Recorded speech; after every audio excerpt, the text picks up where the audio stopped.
We're talking now with Anthony. Hi, Anthony. You're with Allworth's Money Matters. Hey, gentlemen. It's good to see you, or speak with you, I guess. Thank you. We appreciate that.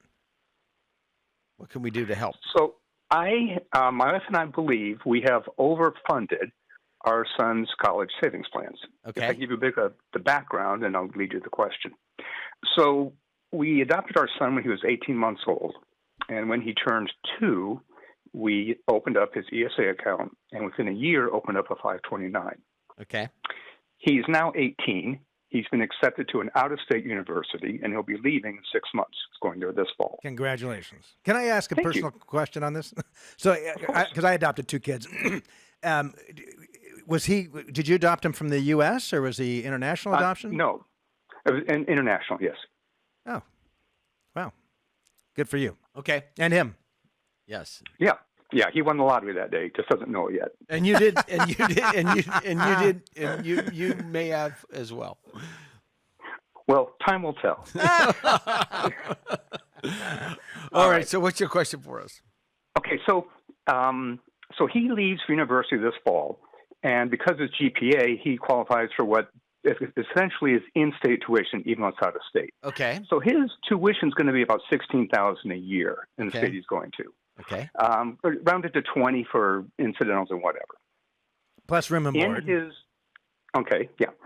his 529 plan. No. Is so the tuition's $16,000, but then you've got room and board another 12 or something? No. That's 16. That's tuition, room, and board. Oh, wow. Okay. That's cheap. Okay. Yeah. Okay. So in his 529 plan, we have $43,000. Okay. In his ESA, we have $250,000. Oh, okay. If the markets stay slightly positive, he's essentially going to earn, or we will, enough to cover that cost for the next 4 years, assuming he makes it 4 years. So we are in a situation where we think we've overfunded. He's 18 going on about 15. He is not financially or fiscally mature enough to handle a $250,000 windfall when he graduates. Okay. We don't want to roll it into a retirement account for him. We want to spend the money. Why? So it was our sacrifice, delayed gratification, and for 20 years to build up to this. So we know we can take out non-qualified distributions subject to ordinary income tax plus a 10% penalty. That's like our worst bad idea or our best bad idea, I guess. So my question is, are there any other creative suggestions? And you have no other kids?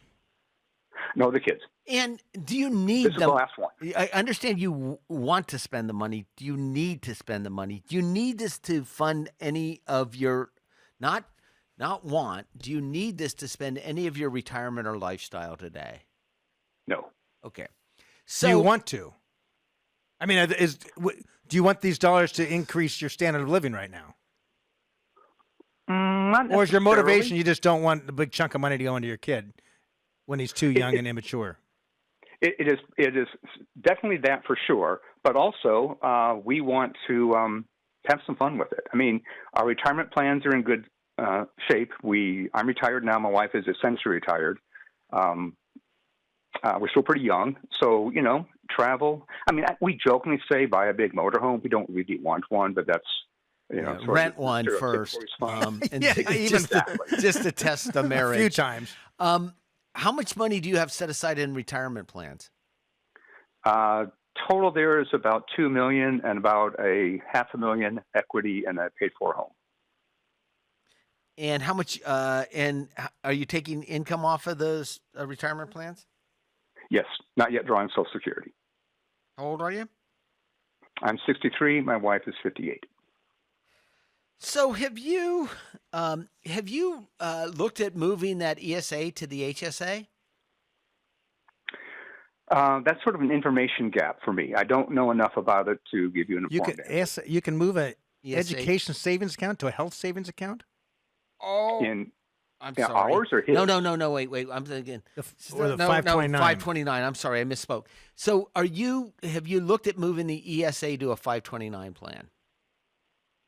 No, we have not. Okay, so here's how I think about this. Here's how I think about this. The ESA, if you moved it to the 529 plan, you'd have to leave it there, I believe, for 5 years before you could start taking withdrawals. But there's no hurry to spend it. Once it's in the 529 plan, it's yours, right? You own it. He's the beneficiary of it. Okay. Well, okay. Clarify that for me. It's in custody for him, but upon he's 21, it is his. That's correct.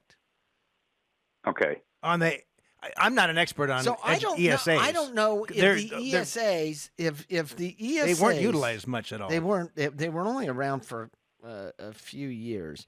But the ESA to a 529 plan. Did you fund this like in a lump sum when he was a child?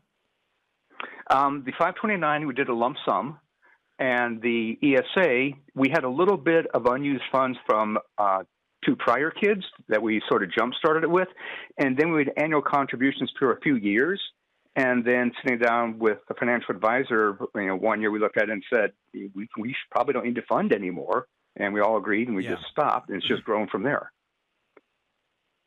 16 years of growth can be an amazing thing. Oh, I know. That's right. Yeah.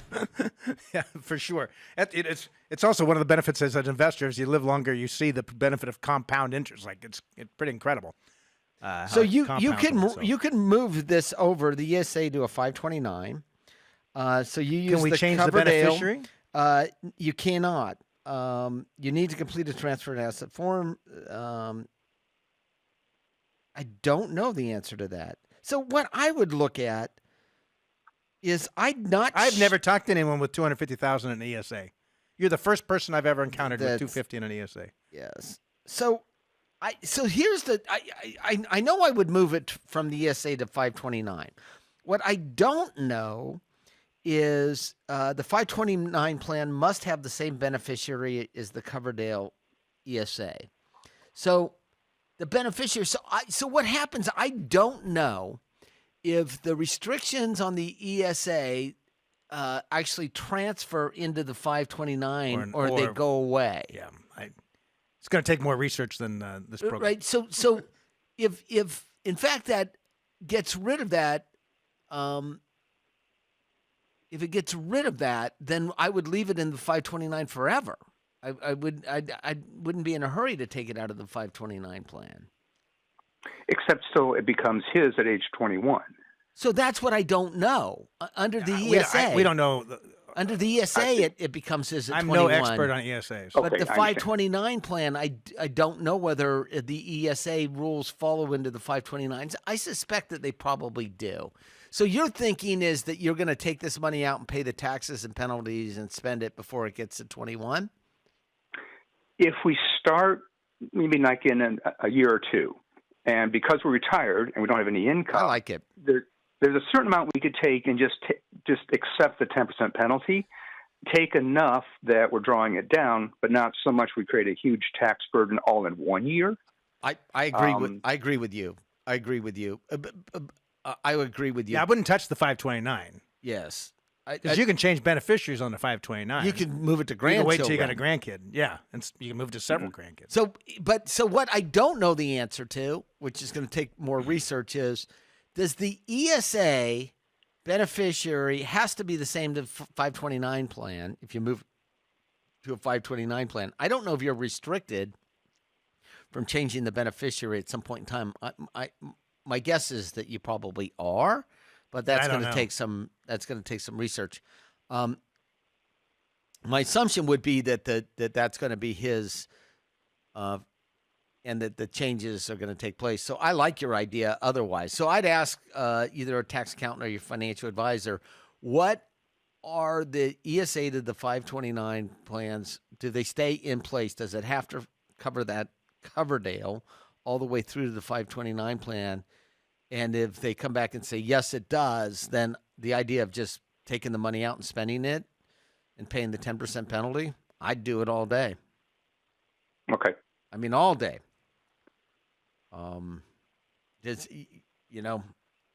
Otherwise, you don't want your 21-year-old to get this money. No, of course not. Yeah. And he does not know it exists.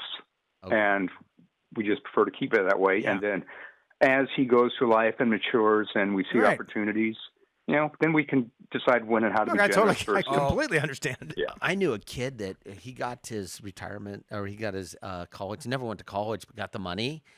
And he bought this beautiful red Carmen Ghia, this kid growing up. I mean, it was, right? You look back at it now, and I'm like, where'd you get the Carmen Ghia? It's like, oh, my parents saved all this money for my college, and I got it.